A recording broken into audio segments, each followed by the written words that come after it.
Junction Brain Health is Toledo's new center for advanced brain and mental health care. If medications or therapy haven't helped, you or someone you love are not out of options. Our science-based treatments, including TMS and Spravato, target the brain directly and can help patients feel relief, sometimes within days. Here, care is personal, compassionate, and grounded in brain science. Healing depression is possible, and help is closer than you think. Learn more or schedule a free consultation at junctionbh.com. Hi, my name is Lisa, and I'm a licensed psychotherapist, which means my work doesn't magically end when the session does. There are notes to write, appointments to manage, billing, insurance follow-ups, and somehow all that admin used to creep into my nights and weekends. That's why I switched to Simple Practice. Simple Practice is an all-in-one electronic health record built specifically for therapists with HIPAA-compliant tools and high-trust certification, so I don't have to worry about juggling systems or cutting corners just to keep things running. Scheduling, documentation, billing, insurance, client communications, even automated appointment reminders, it all lives in one place. And if you're starting or growing a practice, Simple Practice also offers a credentialing service that helps simplify insurance enrollment, which can be a huge lift when you're starting to scale. Start with a 7-day free trial, then get 50% off your first 3 months. Just go to simplepractice.com. Again, that's simplepractice.com. Warning, this week's episode is 1/3 in the Epstein files, but don't worry, it's the good third. This week's episode is brought to you by Mint Mobile and by the new epistemological obesity drug that helps people stop over-consuming very stupid lies. The GOP1 receptor agonist. If anyone needs it, just jab them in the belly. Nectar's coming soon. And now, the Scathing Atheist. What up, what up? It's your boy Pete Hegseth, the Commissioner of War, or whatever it is I call myself these days. Anyways, my boy Scoops wanted me to let you know that we did, in fact, evolve from filthy monkey man.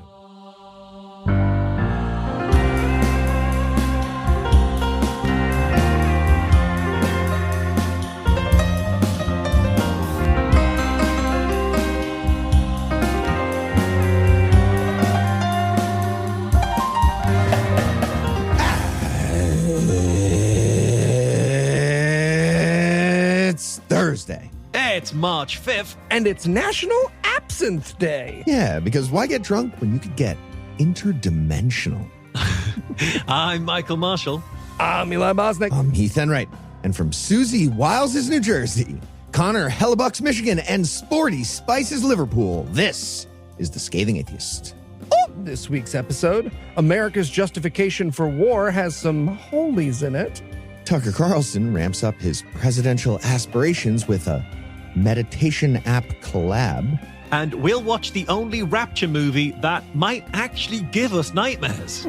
But first, the rest of the intro music.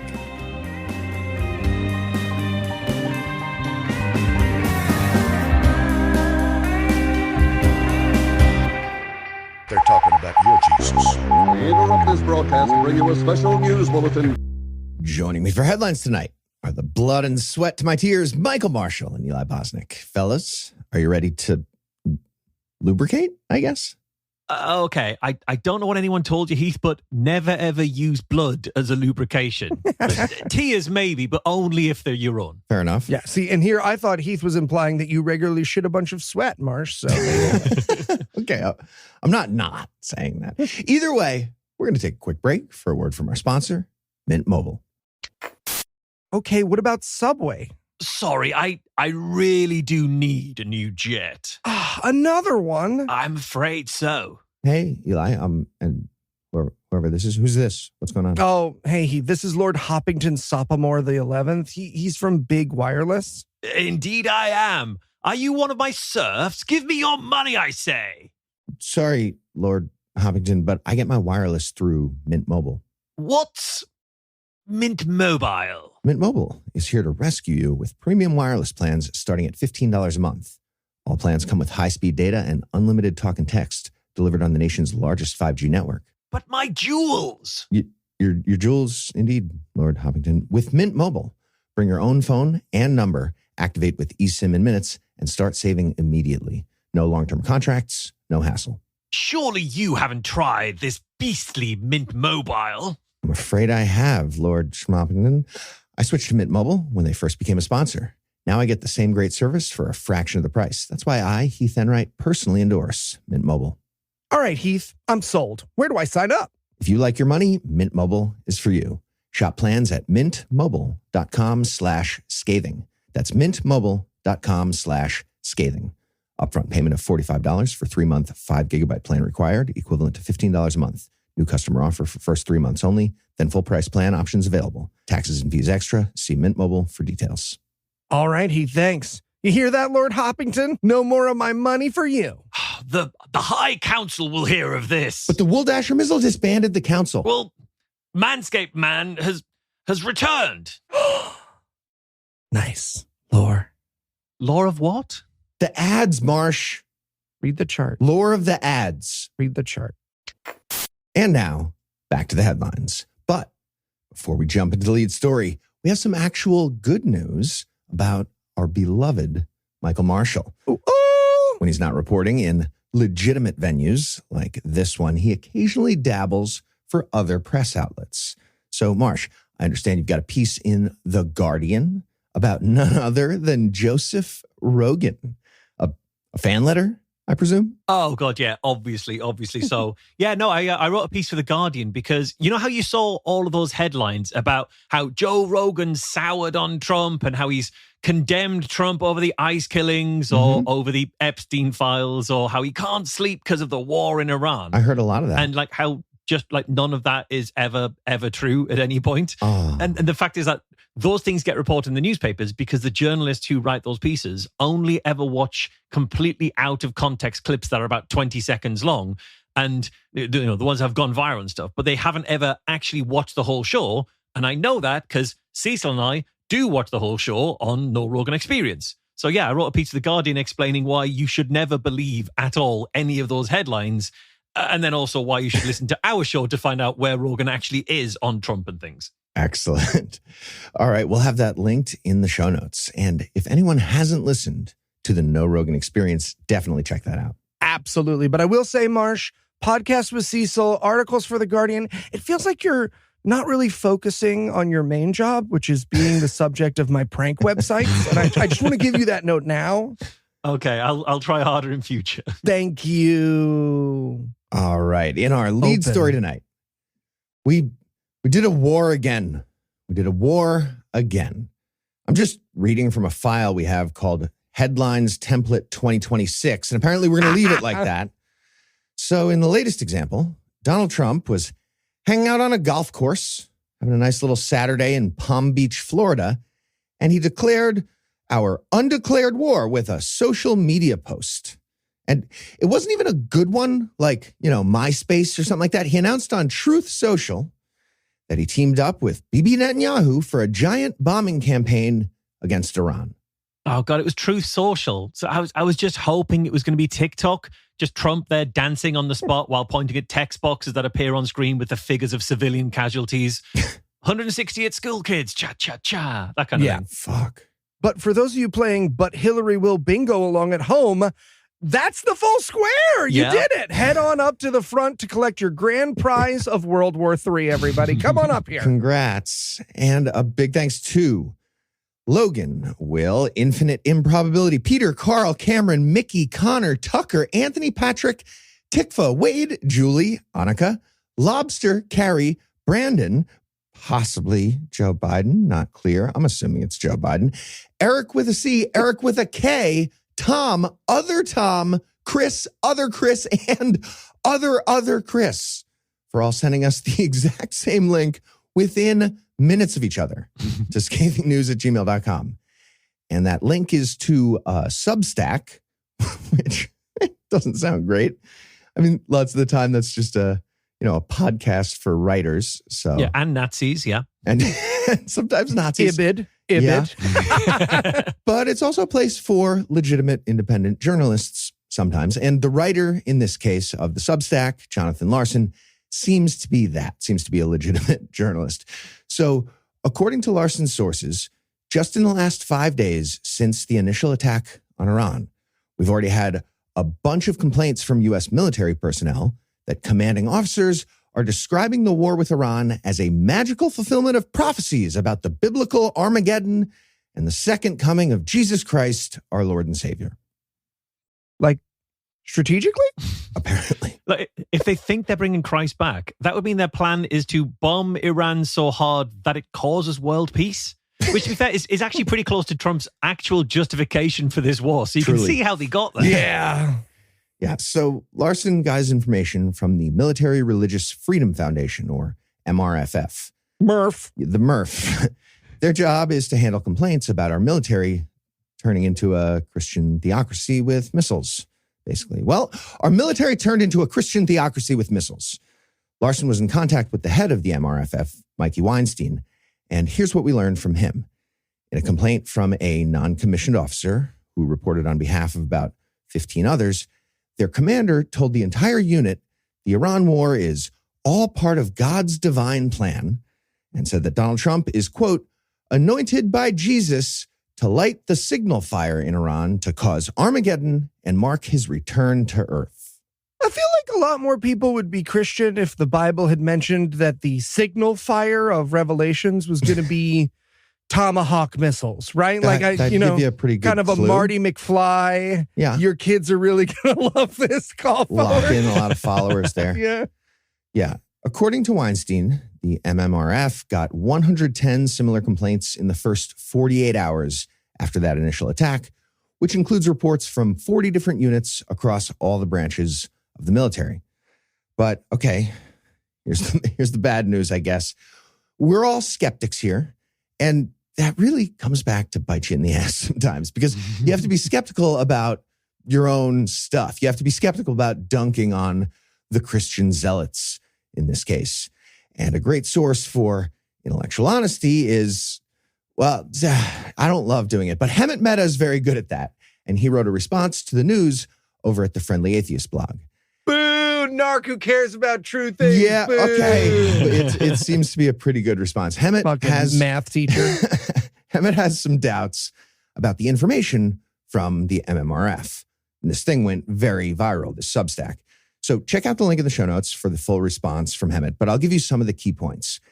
Hemant starts by pointing out that it's weird for all these reports to only go to the MMRF instead of the whistleblowers at least sometimes going straight to a journalist who could expose it. Right, exactly. Just never trust anything that only comes from a single source. This is basic media literacy, people. You know, at least two sources or you don't touch it. Think of it as the hot dog rule. Yeah, Marshall only eat hot dogs if two other people are eating it at the same time. Okay, I was trying to figure out what that meant. It's what Eli said? Yeah. It's what Eli said. No, ketchup and mustard. Interesting. Okay. Mustard only. I will stand by this He forever. dies on this hill. All right.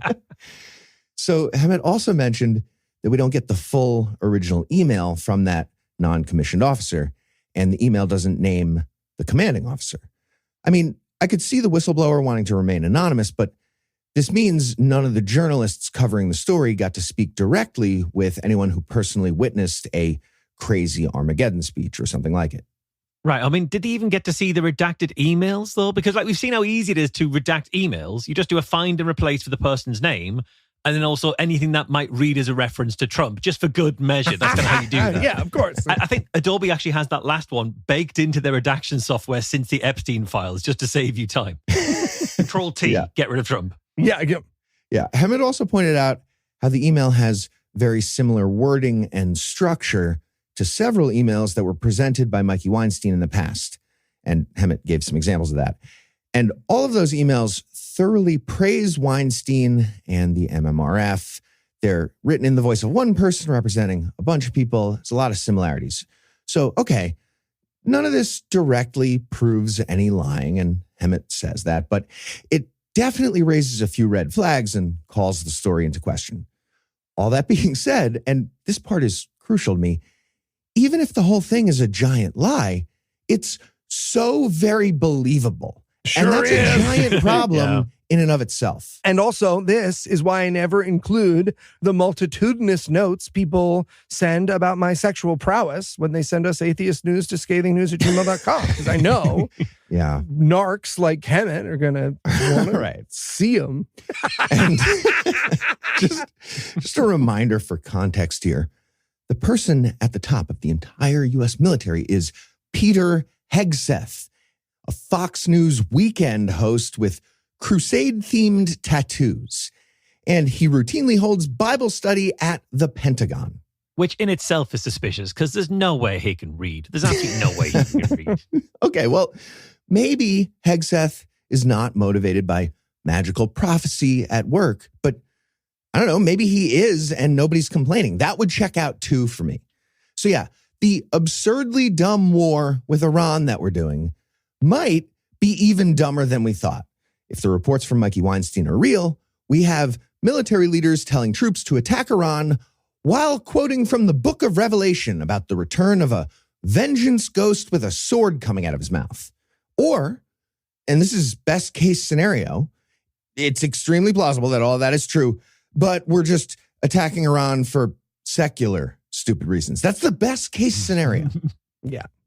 One other thing I just want to point out about Hemmett's response that I think is really worth pointing out, it is incredibly generous while still being skeptically rigorous, right? I know in a post-internet broke our brains time of modernity, it's really easy to treat everyone we disagree with like our enemy and to talk about everyone who we think might not be telling the truth like they're an evil liar who needs to be exposed. But that's not skepticism or a way to make our community better. So I just, again, big ups to Hemmett for seeing what very obviously could have been like clickbaity community infighting bullshit and then instead making it about knowing more true things. Oh, Eli, that's like, if you ever like tell really anyone I'm lying, I will kill you, Hemmett. I will kill you where close. you stand. So close. So close. I know where you live. Yeah. But yeah, good lesson. If you're if you're just about to like so easily dunk on whatever, just, give it a thought. Give it a thought. Yeah, absolutely. Maybe it's too easy. And in the Lyot revival news, there's been a lot made in the UK lately of the so-called quiet revival, a term coined by the Bible Society last year to describe the recent flood of people discovering religion, particularly among people under the age of 24 and particularly among young men. However, if there is indeed a quiet revival, it's so quiet that none of the churches actually noticed it. Because in every measure of attendance at religious services, they show zero increase in attendances. Even if you look, really hard for shy people quietly sneaking in at the back of the room. Revival ninjas, apparently. Almost every single poll of religiosity in the UK shows a continuation of the consistent downward trend in church attendance and religious belief that we've been seeing for years, except that one quiet revival report. And that was more of a case study of people quietly lying to a YouGov survey that was commissioned by the Bible Society. Oh, man, we've been talking about this for months. You're saying Americans stole our religious revival lie from someone else? Oh, this is Beatlemania all over again, man. Okay, quiet revival is such an obvious lie. Born-again Christians are physically incapable of doing that quietly. Yes. It's like talking to like a vegan or a Linux weirdo. You're finding out within half a sentence about their thing. Just like, oh, this? It's my relationship with Jesus and I'm a Linux. Like, absolutely not. Yeah, I can thin your machine down. I completely agree.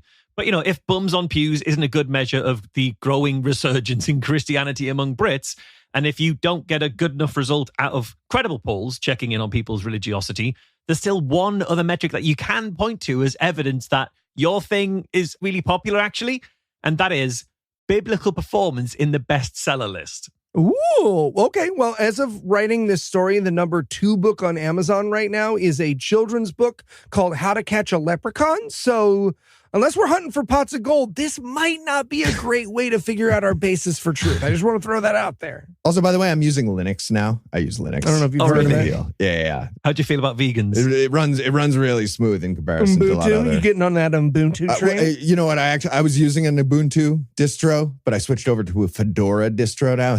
It might even be better. You can tell Noah's gone this week because you can hear this part of the podcast listener. So anyway, that was the logic of a recent report from the Society for the Promotion of Christian Knowledge, which is a UK-based charity who were founded in 1698, the point at which presumably their accumulation of knowledge stopped, and then they've been very much in transmit mode ever since then. But according to their chief exec in The Times, the charity painstakingly analysed data on Bible sales going back to 2008. Kind of unclear how much pain is involved in looking at 17 lists of books and then hitting find to see the Bible ones. But anyway, anyway, they found that in each of the years 2021 through 2025, their beloved book sold a record number of copies. It was 192,000 units shifted in 2019, but then that rose to 396,000 in 2025. But given there are around 27.5 million self-identified Christians in this country, at that rate, each will have actually bought a copy of the one book their entire worldview is based on by the year 2019. Almost there. Yeah, they're getting around to it. Yeah. Still, obviously that's a major cause for Christian celebration, and it was worthy of coverage in The Times, The Daily Mail, The Guardian, The Telegraph, and The Independent. Yeah, but they'll let anybody publish in The Guardian these days, Marsh. It's a total thing. Good point. The SPCK have been very clear to tell us what isn't driving this increase. Chief Exec Sam Richardson stressed in his article in The Times that some may argue that this trend links to the apparent rise of Christian nationalism, which made headlines in the UK during 2025. However, our data traces the notable increase in Bible sales to a far earlier point, starting in 2020. So you see, it started in 2020, before Christian nationalism had even been invented, so it can't be related to that at all. Okay, if we're going by a big spike in 2020, I feel like we should all be joining the church of like sourdough starter or whatever. And staying indoors a lot. Yeah, exactly. He is risen would be the... Hey. So if it's not Christian nationalism that is responsible for these units being shifted, and it's not a product of there actually being any more Christians than in previous years, might it be, as the Telegraph called it, proof the young are looking for meaning in our soulless culture? Well, it is if you read The Independent, who explained that the resurgence is driven by a digital native Gen Z desperate to connect with something analog, pointing out the return of scrapbooking, photo booths, vinyl records, and filofaxes, to which apparently they're also doing a hipster revisiting of some Bronze Age ethics, apparently. Yeah, it's tough. The world's on fire. I'm never going to own a home. You know what I need? I need a book of single origin genocide with that warmer sound. You know what I'm saying? Yeah, typical Gen Z. That is what they sound like. Yeah, popping open their new Bible to say that this Jesus fellow's pretty skibbity Ohio. And I say this in possession of no cap at all, my friends. Not a single cap. Yeah, so you could probably imagine 6'7". 6'7". No, that doesn't work.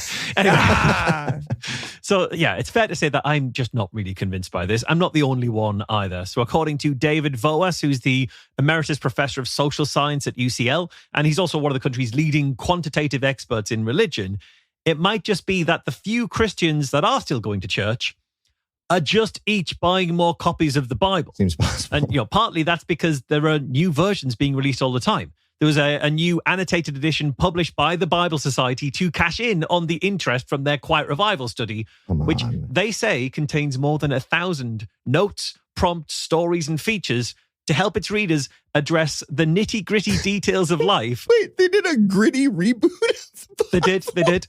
From work meetings to football games to family dinners. God. And it's unclear if some of those 1,000 notes include advice on how to game public opinion surveys in order to make your dwindling organization seem relevant again. Yeah, and just for context, apparently there's a quiet revival here in America, too, for the religion of crack addict to CEO. After some guy in a mustache over his real mustache bought thousands of copies of Mike Lindell's memoirs with that title using a credit card from the Mike Lindell campaign. That's how much of a fan he was. Yeah. Imagine what a tremendous insult to God it would actually be to annotate his perfect word with stories so that people get it. Yeah, absolutely. So it might be that, or it might be, as the SPCK admitted, that various groups like theirs have actually started publishing their own versions of the Bible, because they explain on their website, While we spent a few decades without a Bible license, that changed in 2014 when our CEO, Sam Richardson, joined the SPCK group. We re-entered Bible publishing with the NRSV Bible, followed by several other new editions. And now if you look, there's more than 10,000 different editions of the Bible listed on Christian bookshop eden.co.uk, which now cater to whichever flavor of Bible you might want. Ooh, I want the Bible that the naughty vicars in the 70s British sex romps were using. Can I get one of those? I want one of those. Yeah, maybe. Stick around for my second story this week. There may be something like that. It's going to be chill and cool, right? 100%. Sorry, do you need a Bible license? Is that not like public domain? Is there like DRM from God on that shit? No, Jesus is like so. Disney. He comes right after you. I guess so. They got a license in 2014. Well, maybe that's when the Bible came out of like copyright. I don't know. It was Mickey Mouse and then the Bible in that Mickey order, Mouse, Yeah. Winnie the Pooh. God forgot to renew it. Satan. So there is one more possible contributing factor here. And it's one, again, that Sam Richardson of the SPCK does let slip in an interview. He said some of the best-selling editions in the analysis are editions which are generously priced to be used as giveaways in evangelism. Huh. So, yeah, it's not so much the fact that more Bible sales equal more Christians. It's that more Bible sales equals more unwanted Bibles thrust into the hands of bored passers-by before being dropped unceremoniously into a bin. And Right. it is just the same old shtick that the Gideons have been doing with their hotel freebies for decades. And that is a tactic which, ironically, might be the only thing genuinely undergoing a quiet revival in this entire story. And in We Probably Shouldn't Be in Kansas Anymore, Toto News, in truly the most bizarre attack on transgender people yet, the state of Kansas abruptly canceled all of their driver's licenses this disgusting. week because God wants the F or the M to be permanent, I guess. Yeah, the only letter they'll allow you to lose is your L on your L plates, as God intended. Exactly. Right. So first off, big thanks to Craig for being the first to send us this story to scathingnews@gmail.com. But a ton of you sent it in, and for good reason. As thanks, if you're a transgender person in Kansas, we now restore your license. Bibbidi bobbidi boo. See? Equally valid legal action to what actually happened. Right. So the law, which took effect on Thursday, requires the gender marker on a driver's license or birth certificate to match a person's sex at birth.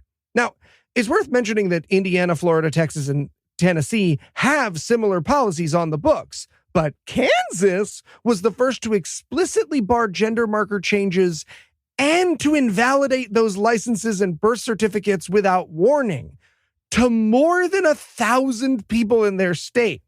Also worth pointing out, this same bill allows private citizens to seek financial damages from transgender Kansans who use a bathroom that does not match their sex at birth. Truly Oh, horrible. Jesus.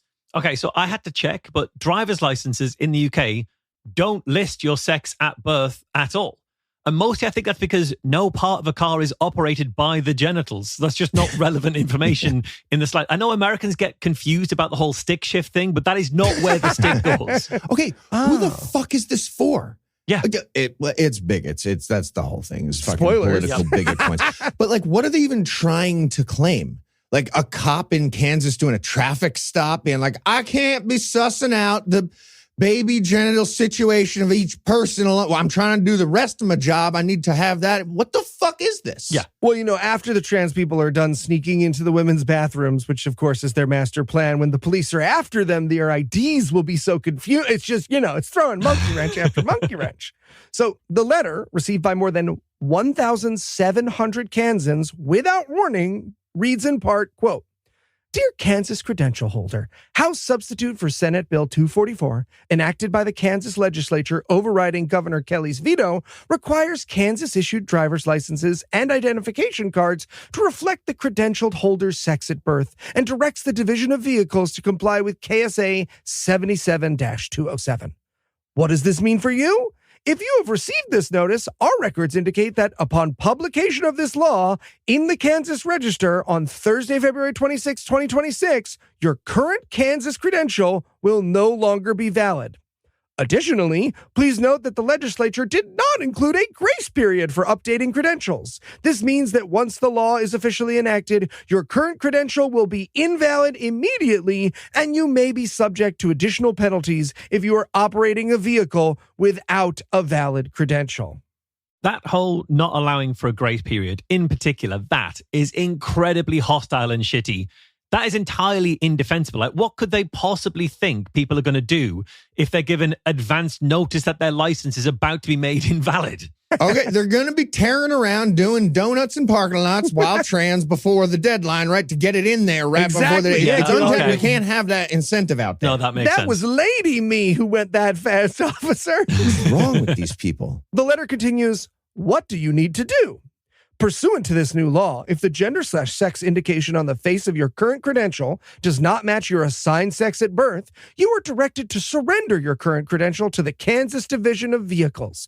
Upon surrendering the credential, you will be issued a new credential reflecting the gender identification consistent with statutory requirements. If you have any questions regarding procedures for obtaining a legally compliant credential, please contact the Kansas Division of Vehicles or visit your local driver licensing office. Yeah, visit it, but just don't drive there because we just made it illegal for you to do that. Yeah.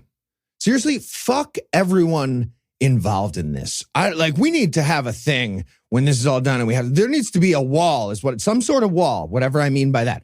You're all the George Wallace of 2026. Yep. Well, except it's even crazier than that. Wallace didn't invent new bigot technology. You're like a segregationist showing off a new bigot device at CES. It's insane. What the fuck is happening? Yeah. The letter concludes, can you appeal this notice? Yes. If you believe you have received this notice in error, you may appeal. Appeal rights are available under KSA 8-259. However, please be advised that the filing of an appeal will not preserve the validity of your current credential and associated driving authority. For additional information, visit a DOV exam station. Please review the following link. We apologize for the inconvenience this causes you.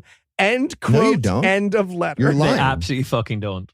And look, there are lawsuits already being filed to stop this tremendously illegal action. But it's worth noting that, even if this is stopped by a judge, and I think it will be, taking away a minority group's identification is playbook about to do a genocide. So at the risk of literally everything I've ever said on this show as a joke coming true in real reality, maybe we don't wait till Kansas is giving out trans-only armbands to do something about this. Maybe we a little proactive, huh? Jump on it? We'll jump on it. And in Zeal Estate news, we have a story about the God of the Bible and the Zillow situation in the Middle East. We didn't get a chance to talk about this on last week's show, and then it became extra relevant over the weekend. Why? Something happened? Teaming up with Israel and doing I don't read the a news. war with Iran. Former Fox News host, bronze testicle enthusiast, and conveniently selective born-again Christian Tucker Carlson interviewed our ambassador to Israel, Mike Huckabee, to discuss whether dibs from the Bible still count for determining national borders now. Huh. You know what's weird? Thomas Richard Nides, who served as the ambassador to Israel for the Biden administration, he actually never mentioned biblical dibs on He did Israel. not. I'm sure he would have gotten around to it because they were the same, those two administrations, exactly the same. But I just can't remember it. Yeah, so the interview lasted about 2 hours and 45 minutes, and it quickly turned into a heated debate. And as you might assume, with a debate between Tucker Carlson and Michael Huckabee, the overall winner was absolutely nobody. We all lost. Yeah, it's such a shame. All these bombs flying around everywhere at the moment, and they couldn't spare just one for that studio. Nobody would miss the bomb, and nobody would miss them either. Yeah, the studio, Yeah. 100%, yeah. Okay, but here's the thing. In a more narrow lens, and I really hate admitting this, Tucker Carlson was the voice of reason here, which means something's gone terribly wrong for the other person, Mike Huckabee in this case. The main topic of discussion was about the correct way to justify land ownership in the region. Most reasonable people would say that national borders in the Middle East or in any region are based on things like, UN recognition and modern diplomatic agreements. Or by what a drunk British guy with a map and a ruler did 80 years ago. Yeah, that's the one we're stuff like usually that. doing. Yeah. But religious lunatics like Huckabee seem to think there's a title deed in the Bible. And it got filed with the local real estate board way back when. It still counts. Those can't both be true because the so-called deed in the Bible says ancient Israel has godly shotgun on pretty much the entire region. That would include Palestine, Jordan, Syria, Lebanon, and parts of Saudi Arabia and Iraq on top of Israel. Also, ancient Israel is the same thing as modern Israel, is what he thinks too. Okay, and this is ridiculous because there obviously isn't a title deed in the Bible. It's actually written on the back of the Dead Sea Scrolls in invisible ink. Read a Nicolas Cage movie, just one. Yeah. Yeah, so the alleged deed comes from Genesis 15:8, where it says this guy, Abram, who later added Ha to become Abraham, spoke to God, and God totally promised him and his descendants all the land, quote, from the Nile to the Euphrates. Tucker made the obvious point about the contradiction between that and the actual map in the Now Times. And before Tucker could even get to his question, Huckabee said, yeah, it's a big piece of land you're describing there. And here's the question from Tucker. He said, does Israel have the right to that land? The very sophisticated, clever trap was laid by Tucker. And Mike Huckabee dove onto the red X in the big pit under the anvil right away. Huckabee responded, quote, it would be fine if they took it all. Ooh. Wow. So Huckabee went full from the river to the other river 1,500 miles away. Really moved it out. Yeah. Guys, you haven't been on Facebook lately, but actually what Mike Huckabee means by that is that all the people in Palestine, Jordan, Syria, Lebanon, and parts of Saudi Arabia and Iraq will willingly leave that land peacefully in those places in a 7-state solution. Yeah. You're genocidal. You are. Yeah. You're doing a genocide. Yeah. So I'm sure Huckabee's handlers immediately started gesturing wildly and miming like, walk it back, fucking idiot, doing mimes as best they could. But it took Huckabee a while to figure out his giant gaffe. He finally got around to walking that back, but not really. When Tucker pressed the issue about saying it's fine for Israel to take it all, Huckabee started by saying, I never said that. But he did, though. He did say that. In this conversation. Yeah. And he said similar things many times previously, including his claim that the West Bank occupation by Israel is actually just legitimate old-timey ownership. Okay, do Americans really want to start basing things on who used to own what in the olden times? Right, exactly. Is that a thread you want to pull on? Do you want kids at Columbia chasing Navajo kids around, calling them colonial oppressors of the Arizonian people? That's not going to go great, okay? Yeah, Huckabee said it's actually called Judea and Samaria, not the West Bank, and that's in the deed. Adding exact words, there's no such thing as a West Bank. There's no such thing as an occupation. Oh, guys, don't worry. We just got to the other stupid side of my Facebook, so it's fair and balanced, everybody. We've all the idiots on both sides of my Facebook have been represented in this story. Yeah. Also worth noting for context about Huckabee, just in case anyone's new, Mike Huckabee believes the second coming of Jesus can't happen without a very specific unemployed red heifer and a very specific haircut at a cow salon, and also Palestine can't really exist.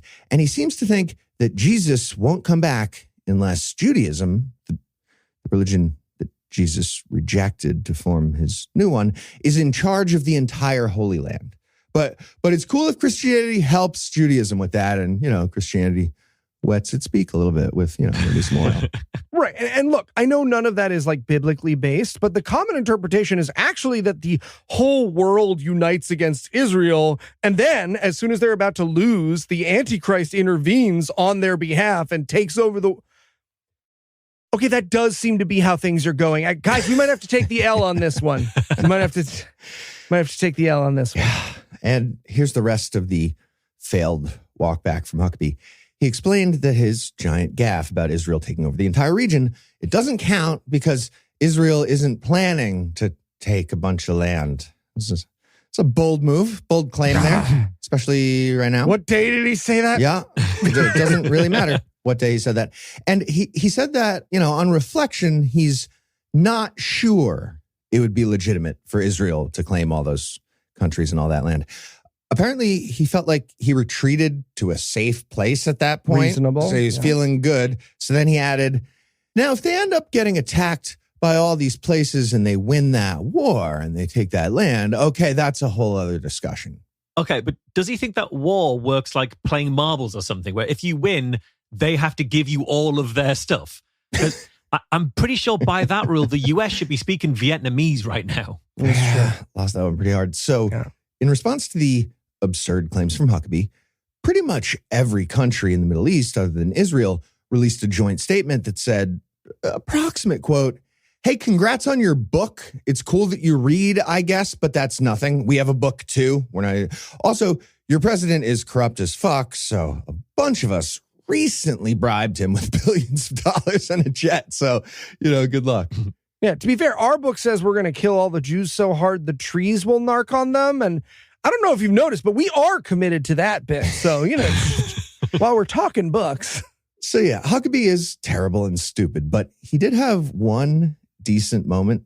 It didn't come during that disaster of an interview, though, but it did happen where all the real discourse is found during the Twitter fight in the aftermath. Ah, yes. Huckabee tweeted, I was expecting a thoughtful conversation and that he would ask questions and give me the opportunity to actually respond. Just like he did with the little Nazi sympathizer, Nick Fuentes, or the guy who thought Hitler was the good guy and Churchill was the bad guy. Okay, but the thing is, even that decent moment amounts to, I figured that since he's so nice to the people he agrees with, he'd be really fair to the people he disagrees with. He's Tucker Carlson, which still shows that Huckabee is an idiot, though. Even in that moment, he's an idiot. Yeah, bottom line, it's a big idiot fight. Everybody's the worst. And the last part is important, though. Yes, Tucker Carlson actually made a good point about the absurdity of using the Bible to determine the world map now. And we should be criticizing Bibi Netanyahu and anyone who does war crimes and apartheid.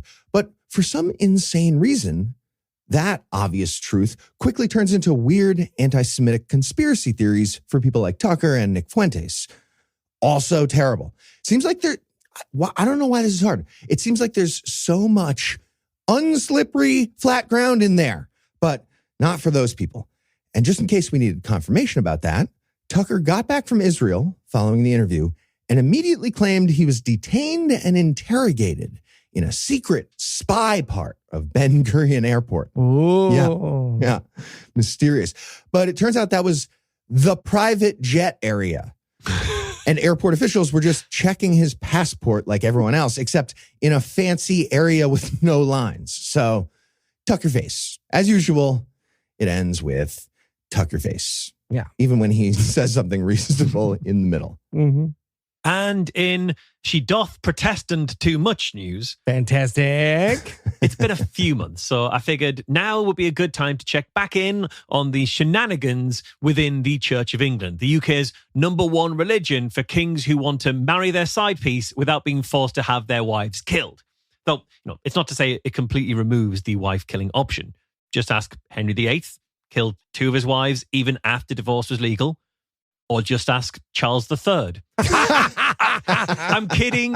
There is no way King Prince Charles could have successfully planned and carried that out himself. He got his mum to do it. That was definitely Charles in a snit yelling from the couch, just being like, Mom, I need you to murder a lady. I need help, please. Hold on.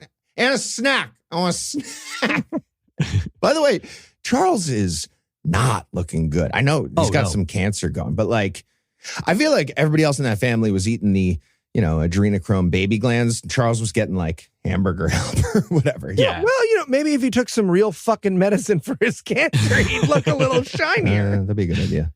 So you might remember the last time we talked about the Church of England, it was still reeling from the resignation of the church's most senior cleric, Justin Welby, who's the Archbishop of Canterbury, given his role in covering up the sexual abuse scandal of John Smythe. Smythe, you might remember, was the Christian morality campaigner who, it turns out, had molested more than 100 boys across the UK and Zimbabwe. And it turns out, Welby was informed of those crimes but decided not to investigate them. Come on, guys. Think about how terrible it will look for us to tell everyone that our morality crusader is molesting kids. Let's think of the optics here, okay? Exactly. So Welby resigned. And the good news is we've got a new Archbishop of Canterbury, the first ever woman to do that job. That's Sarah Mullally. She was the former Bishop of London, and she made the step up to the almost top job, given that King Charles is above her. She made that step up at the end of January amid what I'll kindly describe as a muted reception. Now, partly, her position of being pro-same-sex marriage pissed off conservative groups like the Church Society, and also, she's a woman, and that did not go down well with any of the traditionalists. Sure. You got to love it when you see the bigots all angry like that, though. So my mom umpired a Little League baseball game with boys playing, and the dads were seething with rage that this was possible. Obviously. Yeah, like, in fact, it went down so badly that the Global Fellowship of Confessing Anglicans, the group known as GAFCON, who represent Anglicans in Africa and Asia, they held a meeting in Nigeria to appoint their own alternative to the Archbishop of Canterbury to head up the Church of England from Nigeria. So Uche Nweke, who attended the meeting in Abuja, told the BBC, quote, "When you look at the Bible and the apostles, there was no woman in there. So a woman being the head of the Anglican Church in England, I don't think that's going to go well," unquote. And like, I don't want to be the one to break it to you, Uche, but if you read the Bible, there's some other folk that were conspicuously absent from the Jesus story as well. And I don't think you want to start pulling at that particular thread, mate. Yeah, man. It's not like a Lando Calrissian type of situation, but you end up carrying a giant torture cross up a big hill. Like, at best, you're Simon of Cyrene. But that said, Mullally's also facing opposition from closer to home, actually related to the very thing that caused her predecessor's untimely departure. Prince Andrew. She's been accused by a sexual abuse victim of mishandling his case after he was molested by one of the vicars that she presided over in London, with the victim now saying that she's not fit for the new role. Now, Mullally supporters would say that was investigated. She was cleared of all wrongdoing in that affair after a review by the Archbishop of York, Stephen Cottrell. Though it is worth pointing out, Stephen Cottrell himself was cleared of wrongdoing after he knowingly hired a priest who'd sexually abused two girls aged 15 and 16. All right, is there anyone who can be part of this process who has not mishandled sexual abuse? No? All right, then I guess we're good. We're all good here. And like, I know this is starting to sound like a yarn and pushpin situation, but where the pushpins are rapists and the yarn is senior archbishops who are trying to distract you from all of the rapists. Yeah, I think the yarn might be rape, Marshall. It might well be. It might well be. But this in no way suggests that there is an inherent abuse problem within the church. Obviously, the church whose previous leader just left because they covered up abuse, and now their new leader has been cleared of covering up abuse after a review by their other leader who'd been recently cleared of covering up abuse. Okay, they're about to start like bundling tranches of collateralized rape obligations and selling them to themselves or something. This is insane. Yeah. Meanwhile, just last week, we learned that the Bishop of Lincoln, Stephen Conway, was arrested for sexual assault. But, you know, I'm sure that's nothing to worry about, and the church will handle it as competently and transparently as they've handled all those other cases. But I would say, if you're a bishop in the Church of England who hasn't ever knowingly either committed sexual assault or covered for a sexual predator, maybe time to get your resume in order, because there might be a senior spot opening up for you sooner than you think. Some old guy in Shallisham is just like, I'm the head of what? It was just me? Fuck. God. And finally tonight, in Shallow Be Thy Name news. If you've been listening to this show for a while, you know a couple of things. I'm the adorable heart and soul of this podcast. Heath is the tall one, and Marsh is in the Epstein files for how much he hates people with multiple sclerosis. But you've also heard quite a bit about the meditation app, Hallow. Okay, I've decided I'm just not going to stop this. I'm just going to rely on it slowly shifting into something even more convoluted as you get more and more bored. Honestly, I think this whole thing will have like meted its way into something safely incomprehensible to the average person in like maybe a month or two. That's what I'm going to It's a safe bet, Marsh. Yeah. Can I say it's a safe Bet. He'll just slowly fall asleep. He'll take a nap on the couch or whatever. So we first covered Hallow when they partnered with adorable hate crime committing scamp Mark Wahlberg, who offered what I can only imagine to be the worst, most grating and mispronounced guided prayer ever recorded without the caption mentioning that they were someone's last words. The app has also partnered with other actors like only male voice Hollywood knows about, Chris Pratt, lady whose trajectory I obviously haven't been paying enough attention to, Gwen Stefani. Okay, maybe a little doubt would be good from Gwen. Love it. And rapist who rapes people, Russell Brand. Though admittedly, didn't he get like 2 more accusations recently? Another case going? Depending on what date it is, yeah. Fucking horrible. And in Hallow's defense, they did sever that partnership when he was hit with actual rape charges last year. Yeah, because they've got standards. You know, sex crimes are a no-no, while hate crimes, they're only acceptable if they're against the Chinese or the Japanese, apparently, given it's Marky Mark and Gwen Stefani. I'm just saying, East Asian folks, maybe give Chris Pratt a wide berth until we find out which of you he has an issue with. Yeah, it's gay people in hard math, don't worry. Okay. So apparently, the star power of that extremely funky bunch can only last for so long because the app has a new partner that has liberal Catholics all in a tizzy. I'm talking, of course, about demon attack survivor and bow tie showroom floor dummy come to life, Tucker Carlson. He's back. Okay. So they really will just take any race crime then. Good to know. Good to know. Yeah, but now we can finally meditate and find samadhi with the dulcet tones of Tucker Carlson. Yes. Whose every sentence sounds like he's sending back food at TGI Fridays, but like somehow in the form of a question, like an angry question. Get on that, Like Buddhist. sending back food at Jeopardy. Yeah, find fucking Nirvana with Tucker in your ears. Do it on hard. So Tucker, whose video podcast now appears exclusively on X after his old show at Fox cost his network infinity $1 trillion for all the lying, announced the partnership on his latest episode, encouraging his listeners to take the Pray 40 challenge for Lent, with Tuckum saying, quote, "It is the best prayer app ever," and exact quote in order that I have not added anything to or taken anything away from, "You're responsible for your next choice, even if you have behaved in deeply unholy ways, and we all have. Get 3 months free at hallow.com/Tucker," end real quote. Wow, yikes. Yeah, it is rare to hear an ad delivered by someone actively struggling not to admit to a crime during the ad read. Like the sound you heard in the background of the ad is his microphone picking up the beating of that telltale heart. Yeah, you got to use that room noise effect in the editing software. It scrubs the ambient guilt, right? Yeah, no, it's denoisome. As a result, Hallow has joined Tucker's other sponsors on many people's boycott lists. Those other sponsors, by the way, being Cowboy Colostrum, which sells grass-fed cow colostrum, and Black Rifle Coffee, which Religion News Service helpfully pointed out is currently facing a federal class action lawsuit alleging its branding misleads customers into believing its coffee is produced entirely in the United States. Oh my God, that's Evan Hafer's coffee company. He's one of Joe Rogan's best friends, most frequent guest. Joe Rogan never mentioned that when he was on the show, but I do utterly hate how easily I recognize that name now. That is not good for my brain. Jesus. Jamie, can we check if he's a giant liar? We can't? No, we're not doing that? Cool. Honestly, Marsh, you got to leave some room in your brain for not evil stuff. Your senility is going to be such a bummer. Oh, God, you're right. Oh, right? No. Okay, but this is delightful.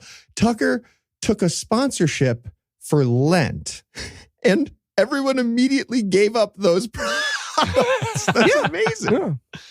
So, yeah, it's almost like religion and far-right bigotry brands are so intrinsically tied at this point that even if one were a liberal religious person, abandoning all support for that religion would be a necessary part of any legitimate claim to liberalism. But hey, what do I know? The Cowboy Colostrum guys won't even return my phone calls. You know what I'm saying? All right, that's going to do it for the headlines this week. Marsh, Eli, thanks as always. Jumanji. Nice. And when we come back, we'll talk about some AI slop that is indistinguishable from human-made Christian movies. Yeah. So there's lots to talk these days about AI becoming sentient and taking over the world. Well, today we have some great evidence of the exact opposite. Christian AI slopaganda for kids. Welcome to another God Awful Mini. So, Marsh, what exactly are we going to be breaking down today?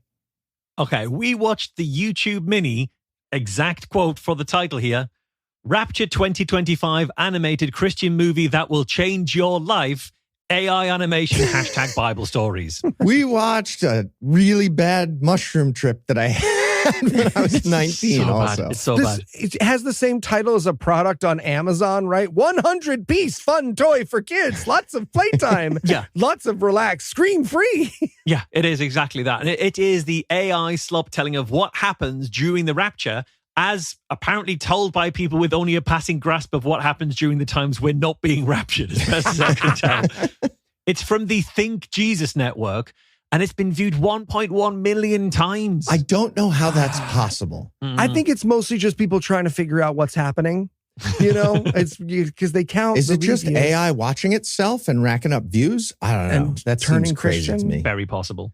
All right, Eli, how bad was this mini? Well, if you love grandma's cool new Facebook profile picture that includes all of her interests and even her cat Muffy, but you wish it more deeply reflected her concerns about the second coming of Christ, you will love this movie. It's our first AI slop Christian movie, y'all. Buckle in. Yeah, I am not totally convinced that, Eli, you didn't just make this movie as part of some kind of circular economy, like a vertical integration strategy just to keep the GAM well stocked until the end of time. Yep. I am almost certain Eli made this to directly infuriate me and terrify me. I sure did. All right. Is there anything you guys want to nominate this one for being the best at being the worst at?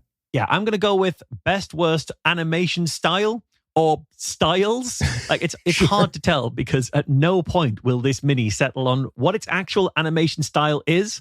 And that includes during specific scenes where people just shift in and out of like Pixar style and then semi-realism style. Mhm. Their eyes are just oscillating between really big and really small, like they're deliberately trying to freak us out. Like their eyes are breathing somehow as to how often their faces just shift. Their style of animation and their accents, everything feels like, you know, like a marble rolling around a sink trying to find like the place where it wants to eventually land. Yeah. Yes. It's pretty crazy. So I was going to go with best worst. All right, I circled back around to being worried about AI again. So this thing, it's incredibly vapid. When AI gets trained on the Bible and prompted by, I'm assuming, Christian people, we get some reassurance about holding off the machines for a bit longer. But then I started thinking about it some more, and it actually made me more suspicious. So if I was James Spader inside the internet, and I'm planning to take over humanity, I'd want to really sandbag it in terms of my abilities, right? As long as possible. And I'd make pretty much exactly this movie as a ruse for that sandbagging strategy. Ooh, you think it's faking it. It's faking it. Yeah. And I, of course, am going to go with best thing to expose Heath Enright to. God damn it. Podcast listener, I need you to understand that Heath does not live in the post-internet world with the rest of us. He resides in, I'm going to say like 2011, maybe 2012. Generous. He has like lovely dinners with his friends. He has hobbies where he touches grass and breathes clean air. He has no exposure to AI slop, and this is the sloppiest slop I have ever seen. I feel like the expression about giving a sour warhead to a pilgrim in AI slop form. This is what I've done. I know about internet stuff. I know like ASCII art with the shrug. I could, right? That's like planking and fridging. I know stuff. All right, let's get into this insane whatever the fuck it was. We're going to start with a car crash and a plane going down. And this is what happens when the rapture occurs, when all the good Christian people get teleported out of their clothes and zooped up to heaven, apparently all naked. Yeah. And I need you to understand that one of the crashing planes immediately turns into a bird missile.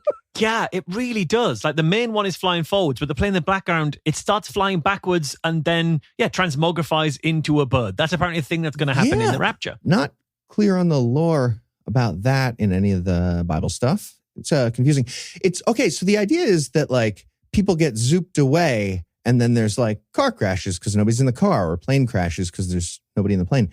First of all, it seems like we shouldn't let Christian people be airplane pilots, and they should be on board with that because they know what's going to happen. Any second now, yeah, within their generation. But also, we see a plane exploding midair. Yes. Mm-hmm. Why would that happen? What would that have to do with anything? Is that the one that's falling straight down and then its fire goes out and it's fine, actually? Yeah, it is fine at the end of it, but none of that. Why would any of that happen? Or is it the one that's got like a brown trail of smoke after it, like when a goldfish does a big poo but forgets to break it off? Yes, that's what it looks like. Yeah, it could be that one. Yeah, this is where we also get our opening voiceover here. That terrified me. Took me by such surprise. Oh yeah, the narrator who also is the Pepperidge Farm Remembers guy.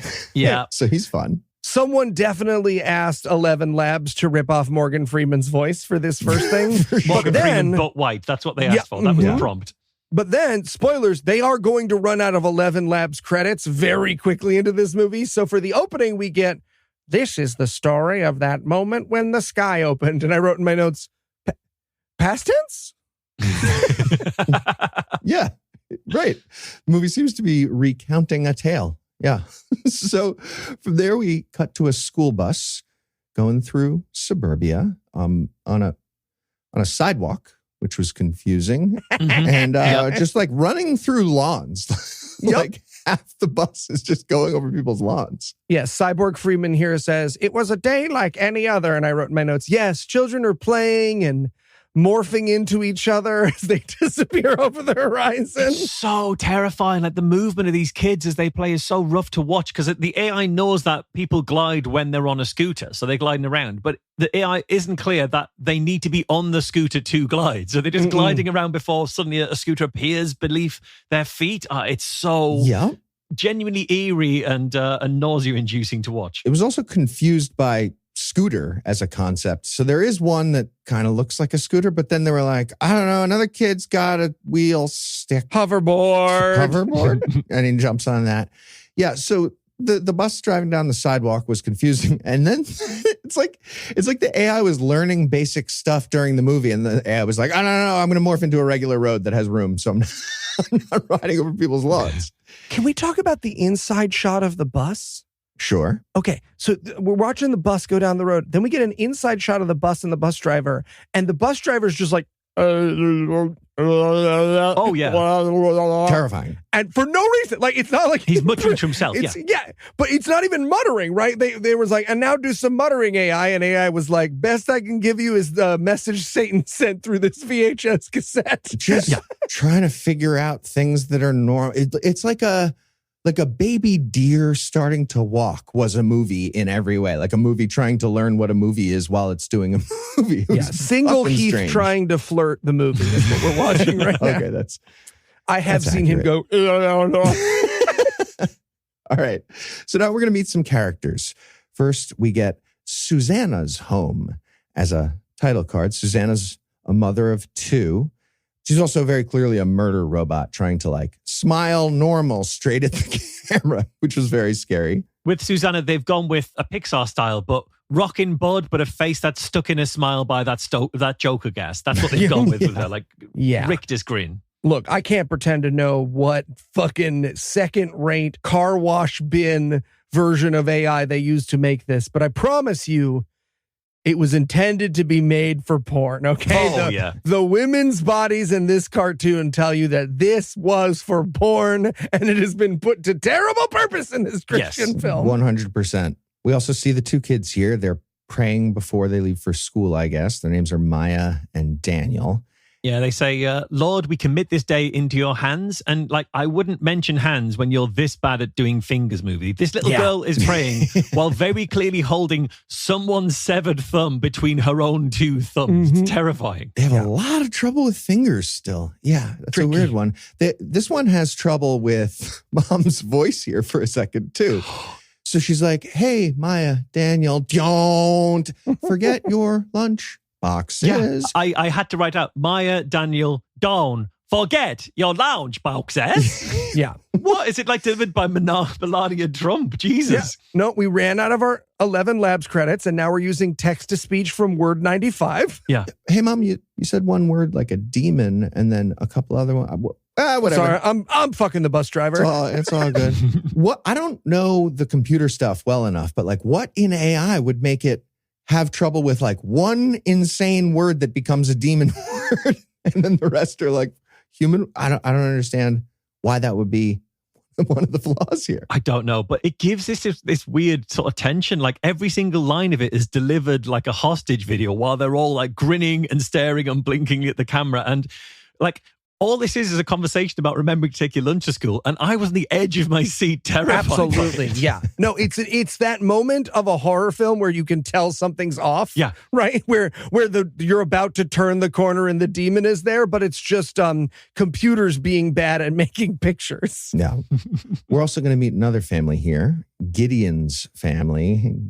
Gideon's mom and dad are atheists, which is gross. We're told that by the narrator. But Gideon, he knew God. The kid knows God. And to be fair, I would also be an atheist if, like Gideon's dad, I had such a difficult time staying the same Mexican guy in between takes of my face. Okay, we get some more interesting vestigial AI stuff here. So apparently AI is trained on, the media that exists. So in this case, I guess animated movies. But it kind of seems to have taken something from human live movies because the AI seems to need bad multi-camera cuts to cover flubbed lines of the animated characters. And the AI does ADR and it misses with the timing of the ADR in the mouth. It's great. It's so great. Yeah. So we watch the kids get on the school bus and they're all like, walking like they just learned what human walking is. And then the bus driver gets shown again and he's mumbling like Sling Blade some more. And everybody's like, okay, seems fine. Go to school. Just randomly smashing the horn for no real reason. Yeah. Right. He's going to kill those kids. Like it's very 100%. Much he's about to drive them into a ravine.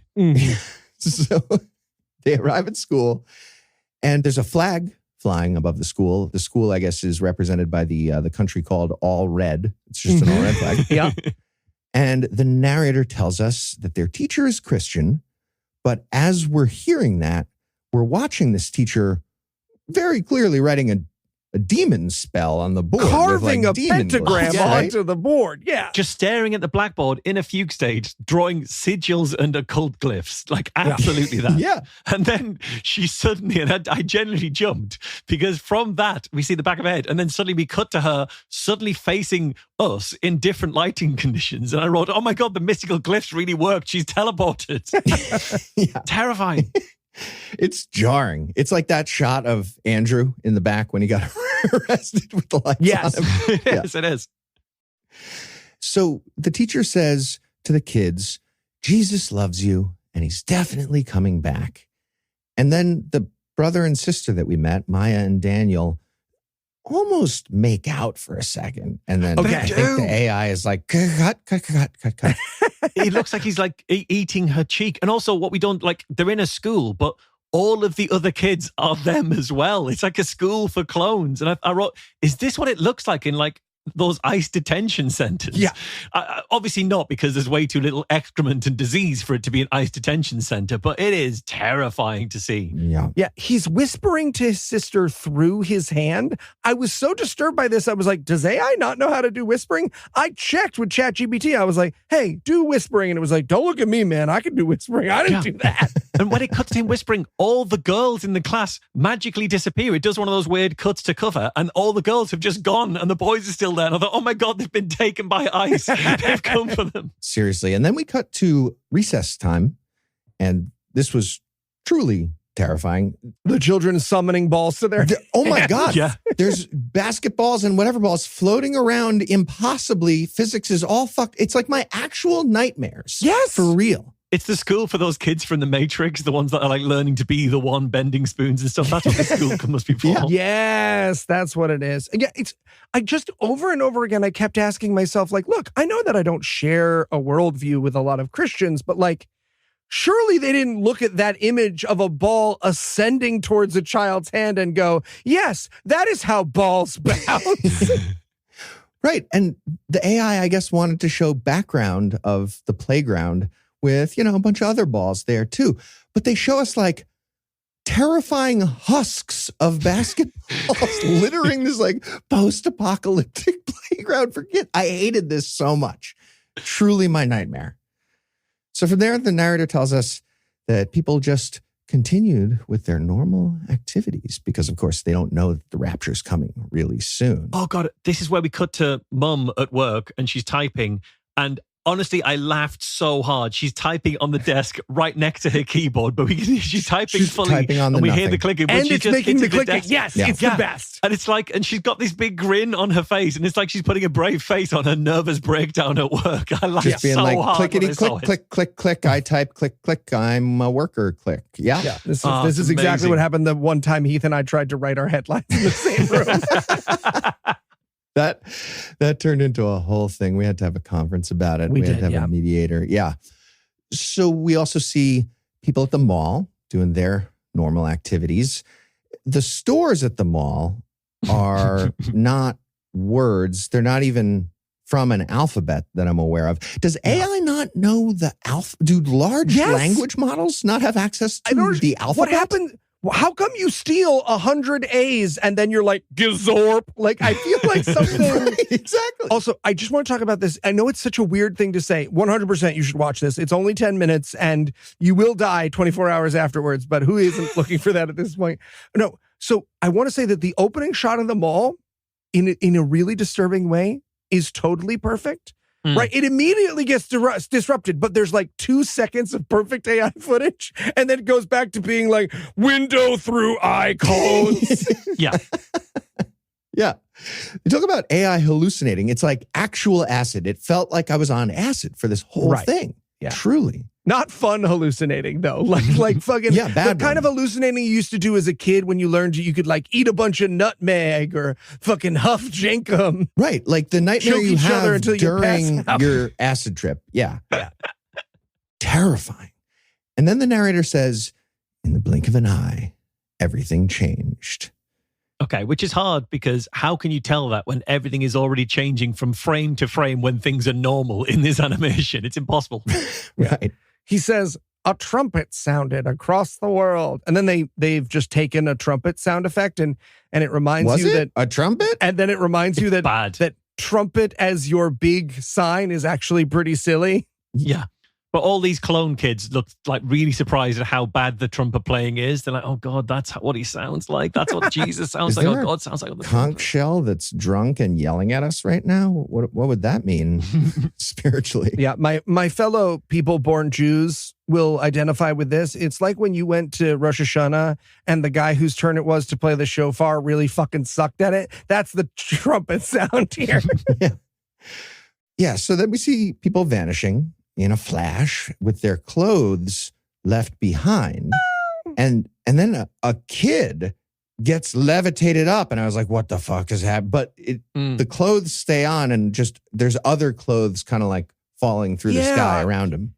He levitates and then rains other separate different clothes behind him. Yes, and the fact that he is still clothed when his clothes fall off, like he's off screen before any clothes fall down, that's proof that the AI that they used to make this wasn't Grok. The fact that That's it how we know. stripped That's the how we child. know. It's like One suspect it's like down. Grok had a lawsuit during the movie and was like, okay, pending legal. We're gonna keep those clothes on. We cut back to Mom at her nervous breakdown job, and there's like papers just like descending on her from the sky, and then she manifests either a necklace or a snake in front of her out of like nothing. Just suddenly there's a snake appears on the desk, and then she disappears. Yep. Yeah. And I bet she shoplifted that necklace snake because people do that as a cry for help when they're going through stuff like she clearly is. So that's what that was. Possibly.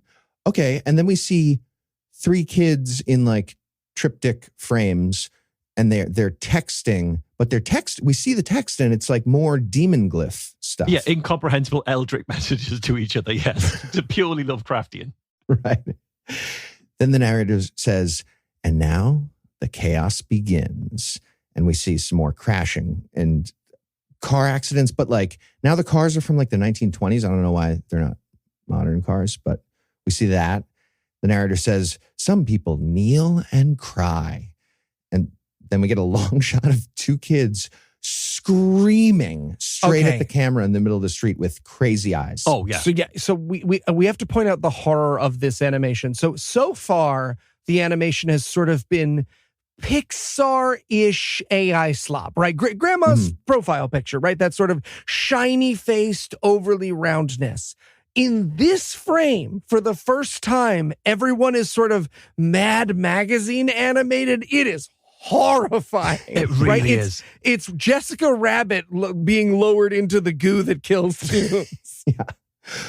With the car accidents, by the way, we see empty cars because people got zooped and they're crashing, but some of these cars are stopping and then accelerating and smashing more cars. What's happening? Like, maybe Tesla autopilot. I don't know. It got a little bit better. It's doing a little bit less like murder, but it's hitting a lot of cars. Also, there's points at which people emerge from those crashed cars, like the liquid metal Terminator pouring out of the window and become a human. Mm-hmm. One of those is a woman with like 3 arms, but at least 2 of them are T-Rex arms. It's a vision of what's going to happen to us. It really is. Yeah, that vision also includes a future. I guess we're a little bit into the future. They have hologram phones. We see a little bit more texting, and there's holograms popping up on top of the phone for everybody. Hologram phones, and then a shot of what appears to be a K-pop band performing. I wasn't sure what that was. Oh, do you mean the 10 giants? Mm-hmm. The 10 glowing Times giants Square? and the The K-pop giants with what look like rocket feet. Yeah, they've got rocket feet. They do have rocket feet. Not everybody gets rocket feet for their rapturing, and that feels like, I'd be kind of mad about that. I want to be one of the so jealous rocket feet people. Oh, I don't care how far into heaven I'm going. If I don't get rocket feet, I'm not going in. People just flying past you naked. Yeah, like everybody seems to get raptured in a different way. This seems like a really inefficient way to rapture people, to have a different method for every person you rapture. Yeah. So now the narrator says, the dead raised to meet up with the king. And we're going to see a little bit of heaven with the raptured people. Yeah, they could not manage the people getting up from the dead, which I thought was interesting. Like, I'm always fascinated by what AI says no to. So what we have for the dead raising up to meet the king is a bunch of graves growing chimneys. Or geysers. It looks like just like water geysers going off. Exactly. Like, Yeah, I guess like a White Snake concert. If you're dead and in a graveyard, but you were a good Christian, you're like your dead body dust gets like sucked up or whatever. Okay. So we see some of that. We see the same shot of the car accident again, like the exact same shot. They're recycling that. Yeah, 2 of the 4 times we'll see it in this movie. They might as well shrink the margins of the frame of the movie to try to like pad this. It's so weird. And then we see some kids getting into heaven for real up in the sky. And everyone, the kids, everybody else, they all have robes like from a day spa. Or from like an only okay hotel, like a hotel, but like an only okay Yeah, one, they're not great robes, but they all have robes. And the idea here is you get zooped up and you're naked, and somewhere along the way, there's like a robe station, but there's like an awkward, like just levitating naked past people, and some people have rocket shoes. Weird lore. Yeah, and especially like these are just robes. Like we see them on 3 kids. Obviously, all the kids we saw getting raptured were all either black or Hispanic. All the ones we see in heaven are white, so you must get whited on the way up as well. Yeah. But they're all wearing these little robes, which means like there's a point at which you're coming off the ground and you've got the robe on. Anybody on the ground who isn't raptured just sees a load of baby dicks, just a load of toddler dicks every time they look baby up. Dicks, an uncomfortable amount. Yeah. An uncomfortable amount. Okay. Interesting. Then right. Any amount of baby dicks makes me uncomfortable. I'm tired of having this fight with you on air. Okay. Aside from the, Goldilocks zone of baby dicks that Eli's describing, heaven is also weird for a couple other reasons. Okay. We see Jesus for a second and people are singing. I guess that's like the normal view of it. But there's also a pretty big shot of an orchard of very small yellow trees that you have to walk through. Yeah, everyone gets a bonsai tree when you get Really to heaven. That's ones. cool. Yeah. With a golden path through the middle that everybody isn't walking on. They're walking on everything else, like absolute dicks. These are meant to be the ones who follow the rules, and they're not even walking on the path. Yeah, not walking on the path. And then there's like a really long, even longer path that has to like go up a mountain. It seems like a bunch of walking, like get some transit in heaven. Yeah. No public transit. So from there, we head back to Earth to see more of the chaos for the heathens. Yeah. At this point, the bad voiceover, which was already bad, is now so out of sync with the faces that the faces don't even seem like they're doing talking movements anymore, right? They seem like they're chewing through invisible sheets of broken glass. Yeah. And the thing is, again, we see like the animation style shifting all the time. And I actually think that is the most horrifying thing. That's deliberate by God. Anyone who doesn't get raptured, they're living on this hellscape where your face constantly cartoonifies and then uncartoonifies, just constantly shifting in and out. That's the thing that's there to like really freak you out about not being raptured. So weird. We also see a news report on TV here. It says millions are missing, no explanation, but it also says some other crazy shit that's not using real letters. It says mass disappear-action, men smash-paranatic, no scientific explanation, and then weird code appears on the screen. Then the demon writing. Yeah, exactly. And you see people watching it, and then this is like weird demon writing that looks like code. And I want the people in the sofa to turn each other and be like, are we in a Nicolas Cage movie? I think we're in a Nicolas Cage movie. We might be in a Nicolas Cage movie. Yeah. Not one of the good ones either. We also zoom out from the news report for a second and we watch people watching the news. And it was like, just to trigger me, there's pictures on their wall that are like non-Euclideanly placed. It's impossible. They're all bunched together like they're afraid of the movie as well. And they morphed into the, a skew alarm thing that I have in my apartment that you're not allowed to move. Fuck. Okay. So then the narrator says, the rapture chaos continued everywhere. Okay. So again, in the list of things I learned that whatever this model of AI is can't do, it really, really cannot do crying faces. Oh, God. Does a really bad job. People are bleeding tears out of every part of their eye except the one you cry from. It's so bad. Like, there's this guy who's like, he's got this weird, horrible, he's a creature with like waxen skin. His eyes are basically touching his nose. And there is just this liquid metal pouring. It looks like someone's taken a paperclip and like unfurled it so it's straight and then jabbed it into both his eye and his lip at the same time. And now his eye is trying to escape that. Mm-hmm. And then there is a girl and she's crying. And I'm not being funny here because she is a young girl in this, but her tears 100% look like someone came in her face. And that she's not upset about it, but she's just kind of resigned to it. Yeah. Mm-hmm. Yeah. So maybe it is Grok. Yeah, I guess this is, that's the Goldilocks zone for that for Grok is some cool. But the point of this moment is it wasn't too late for everyone because some people were reading the Bible and one girl was maybe trying to eat the Bible, like a popsicle, kind of. Yeah. That was strange. One girl's Bible turns into a mahjong set. It's pretty terrifying. Right?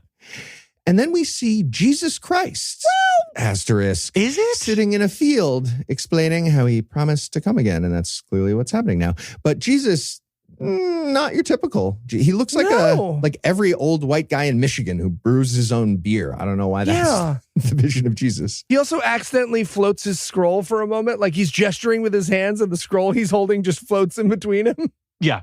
Yeah. And then we get, I guess, a rapture checklist of important stuff in text from this movie. It says, after rapture, do you still think there's a second chance?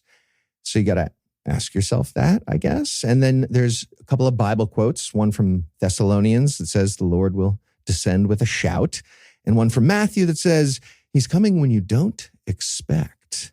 And it's not clear how anybody would use that information. It kind of cancels itself, doesn't it, if you tell them that? By the way, for the editing nerds in our audience, the titles, the actual written, these aren't AI generated. They're written onto the video later.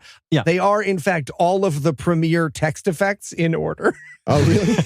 Yeah, it's like appearing something. It's in exact order that they're listed in Premiere. But then, just when you think it's over, the movie pans out to a TV and we watch, I'm not kidding, podcast listener, Martian Heath will back me up, the exact same thing again on a TV with a Suno AI-generated song about Jesus over it. So weird. Yes. The movie starts watching itself in a month. The whole fucking thing. Yeah, as if it's on VHS. It's ridiculous. Yeah, okay, so why would it be on a VHS camcorder? why would it be on SP as the setting? Also, there's a little counter on this, like a time counter, but it just counts up to 4 and then resets. What is happening? So to be clear, somebody's filming an old TV using a VHS camcorder, and that TV, that very old TV, is playing this AI movie as a montage from the future? I think so. Okay. And as this is all happening, it's closing out and we're getting a very Christian song, but AI generated, I think, because it sounds like the title is He's Coming in the Clouds. Yeah, it does have that line. Yeah, it does have that line. Absolutely. Oh, that's the chorus. He's coming in the clouds is the chorus. It is. Yeah.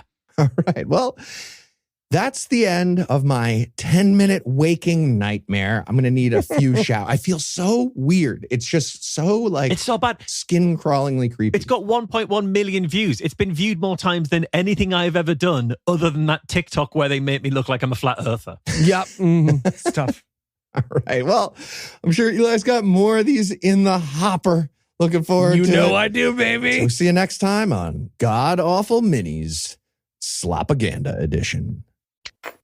And that's all the blasphemy we've got for you tonight. But we'll be back in 10,022 minutes with more. Can't wait that long. Be on the lookout for a brand new episode of our sister show, The Skepticrat, debuting at 7 a.m. Eastern on Monday.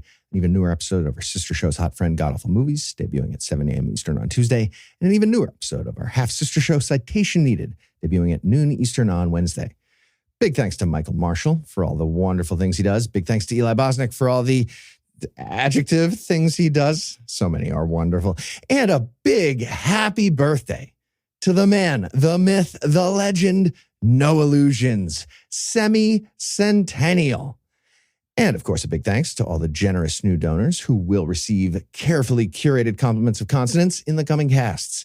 If you're feeling generous like those fine people, you can make a per episode donation at patreon.com/Scathing Atheist. And that'll get you early access to an extended ad-free version of every episode. Or you can make a one-time donation by clicking on the donate button on the right side of the homepage at ScathingAtheist.com. You can also help a ton by leaving us a 5-star review, telling a friend about the show, and following us on social media. And speaking of social media, Tim Robertson handles that for us.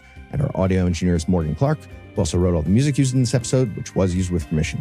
If you have questions, comments, or death threats, you'll find all the contact info on the contact page at ScathingAtheist.com.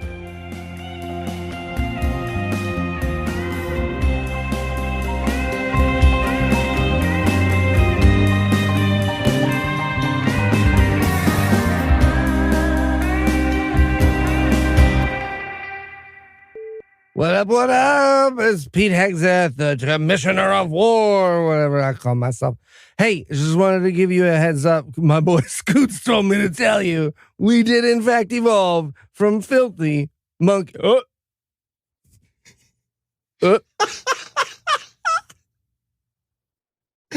Filthy monkey man. All right, that was a false call. No, it wasn't. That's too long. The comedic timing of that is bad. So let me do one that's faster. The preceding podcast was a production of Puzzle and Thunderstorm LLC, copyright 2026, all rights reserved. Junction Brain Health is Toledo's new center for advanced brain and mental health care. If medications or therapy haven't helped, you or someone you love are not out of options. Our science-based treatments, including TMS and Spravato, target the brain directly and can help patients feel relief, sometimes within days. Here, care is personal, compassionate, and grounded in brain science. Healing depression is possible, and help is closer than you think. Learn more or schedule a free consultation at junctionbh.com. Depression doesn't just affect one person. It impacts families too. At Junction Brain Health, we help people living with treatment-resistant depression find relief through advanced therapies like TMS and Spravato. These evidence-based treatments target the brain directly and often work when medications haven't. Our care is personal, compassionate, and grounded in science. Now open in Toledo, we're here to help you and your loved ones move forward. To learn more or schedule a free consultation, visit junctionbh.com. Momento Zen ofrecido por IKEA. Encuentren su paz interior, ordenando su ropa interior. Que organizar cada cajón sea como una meditación. Organicen y solucionen su caos diario con un nuevo armario. Visita IKEA y encuentra la manera de que tu habitación respire paz y armonía y tú también, con buena calidad y buen precio. IKEA, sueña sin medida.